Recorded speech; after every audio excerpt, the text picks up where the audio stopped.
नर्क से वापस आने के बाद राधा हमेशा परेशान रहने लगती है। उसे ऐसा महसूस होने लगता है कि उसके साथ कोई है जो हमेशा उसके साथ ही रहता है, उसके आगे पीछे। वो हमेशा परेशान होती रहती है, अकेले बैठी रहती है, पर उसे महसूस होता रहता है उस आत्मा की सांस का और उस आत्मा के हाथ रखने का। वो आत्मा हमेशा उसके आजू बाजू ही रहती। रात में वो सोने जाती तभी भी वो उसकी गर्म गर्म सांस को महसूस करती और उसके हाथ को महसूस करती जो वो उसके जिस्म पे फेरता रहता था। अब राधा एकदम कमज़ोर सा महसूस करने लगती है। वो हर दिन सुबह अपने आप को कमज़ोर महसूस करती है। वो घर से बाहर जाना भी बंद कर देती है, घर में बात करना भी बंद कर देती है। उसके पापा एक दिन उसके पास आते हैं और उसे गुस्से से बोलते हैं कि तुम अब ना हम लोगों से बात करती हो, ना अपने रूम से बाहर निकलती हो, अपने आप को देखो कितना कमज़ोर हो गई हो तुम। पर वो उसके अपने पापा का कोई जवाब नहीं देती और बोलती है बस मुझे अकेला छोड़ दीजिए, मुझे आराम करना है। उसके पापा वहाँ से गुस्से से चले जाते हैं। तभी उसके घर में काम करने वाली उसके पापा को बोलती है कि इसके ऊपर किसी साया का प्रभाव है, आप किसी तांत्रिक को बुलाइए। उसके पापा समझ जाते हैं और उसके पापा बोलते हैं कि ठीक है, तुम रुको, आज अपने घर मत जाना, राधा मैडम का ख्याल रखना, मैं शाम तक लौट कर वापस आ जाऊंगा। और राधा के पिताजी वहाँ से चले जाते हैं। राधा के पिताजी के जाने के बाद वो आत्मा फिर से वापस आती है और राधा से बोलती है कि तुम्हारी काम करने वाली नौकरानी जो है वो आज मरेगी। तो राधा बोलती है कि वो क्यों? तो वो बोलता है जो भी मेरे बारे में जान जाएगा मैं उसे मार दूंगा। राधा उसे मना करती है पर वो राधा के अंदर घुस जाता है। उसकी काम करने वाली बाहर हॉल में बैठी हुई होती है। तभी उसे राधा की कुछ आवाज़ सुनाई देती है। राधा अपने आप में ही हंस रही होती है। तो वो राधा मैम को देखने के लिए उसके रूम में जाती है। वो देखती है कि राधा मैम अपने बाल आगे की ओर बिखेर कर बैठी हुई है। वो उससे पूछती है कि राधा मैम आप किससे बात कर रही है और आप अकेले में क्यों हंस रही है? पर वो कोई जवाब नहीं देती। तभी वो आगे बढ़ती है और उसका सर ऊपर करती है। तभी वो उसका चेहरा देखकर डर जाती है और राधा उसके ऊपर टूट पड़ती है। उसके चेहरे पर वो अपने नाखून से खरोंच मार देती है।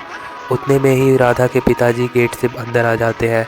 वो अपने साथ एक तांत्रिक को लेकर आते हैं और उनके साथ सोनू भी होता है।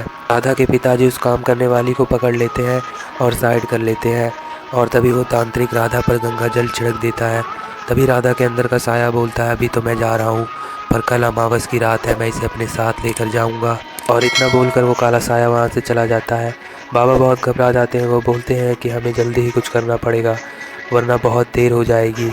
इस आत्मा को ऐसे ही बस में नहीं किया जा सकता, इस आत्मा को कोई कुछ नहीं कर सकता, मुझे कोई और ही उपाय लगाना होगा।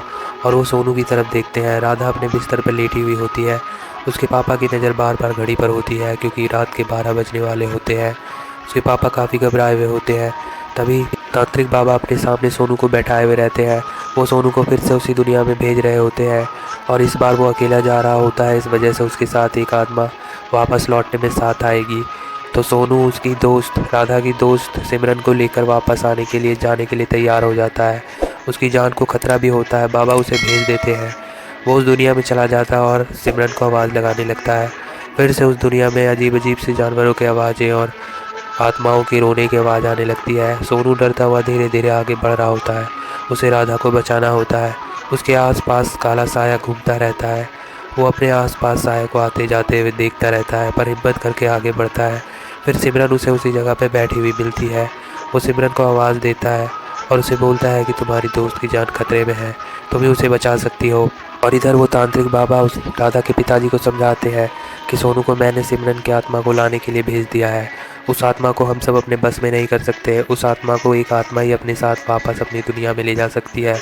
तुम यहाँ से दूसरे कमरे में चले जाओ, यहाँ जान का खतरा है।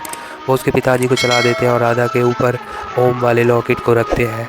वैसे ही राधा का चेहरा एकदम बदल जाता है और राधा उठकर उस बाबा को उठा गला पकड़ लेती है और उसे दूर फेंक देती है। फिर राधा वहाँ से भाग जाती है। दोनों तांत्रिक बाबा उसके पीछे पीछे भागते हैं। राधा उन लोगों के साथ छुपा छुपी खेलने लगती है। वो कभी इधर भागती कभी उधर छुपती।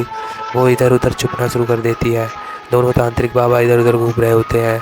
तभी राधा एक तांत्रिक बाबा को पकड़ लेती है और उसका सर पकड़कर जोर से वो पीछे की तरफ मोड़ देती है और उस तांत्रिक बाबा की वहीं पर मौत हो जाती है।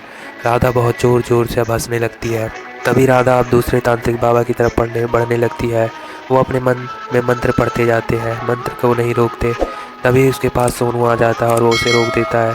सोनू बोलता है कि अब तुम किसी को कोई नुकसान नहीं पहुंचा सकती, तुम्हें हम अपने काबू में नहीं कर सकते, पर तुम्हें काबू करने वाली को मैं लेकर आया हूँ। वो सिमरन की आत्मा को बुलाता है और थोड़ी ही देर में सिमरन की आत्मा वहाँ पर आ जाती है।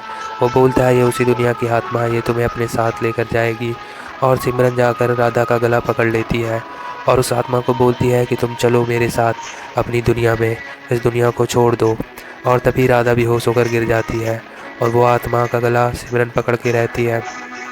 तभी राधा होश में आ जाती है और वो सिमरन को देखती है तो उससे पूछती है कि तुम्हें किसने मारा था? मैं तुम्हें तुम्हारे कातिल को सज़ा दिलाऊंगी, प्लीज़ मुझे बताओ। और तुम्हारा आधा शरीर मिला है। तब वो बताती है कि मुझे राजेश ने मारा था और उसी के गोडाउन में मेरा आधा शरीर पड़ा हुआ है। इतना बोलकर वो उस आत्मा को बोलती है चलो मेरे साथ, और उसे लेकर वहाँ से गायब हो जाती है। तभी तांत्रिक बाबा बोलते हैं कि अब वो आत्मा यहाँ वापस कभी नहीं आ पाएगी, क्योंकि वो अब अपनी दुनिया में चली गई है। अब राधा पर कोई संकट नहीं है। राधा बोलती है कि मैं अपनी दोस्त की आत्मा को मुक्ति दिला कर रहूँगी, और वो पुलिस वाले को सारा सच जाकर बता देती है। पुलिस वाले उसकी बात को नहीं मानते, मगर बॉडी के बारे में बताते हैं, तो वो ढूंढने के लिए जाते हैं बॉडी, और उन्हें वही बॉडी बेसमेंट में मिलती है। बॉडी मिलने के बाद राजेश को जेल हो जाती है और राधा अपनी दोस्त का सबका अंतिम संस्कार कर देती है और उसे मुक्ति मिल जाती है। दोस्तों प्लीज़ सब्सक्राइब कर दें।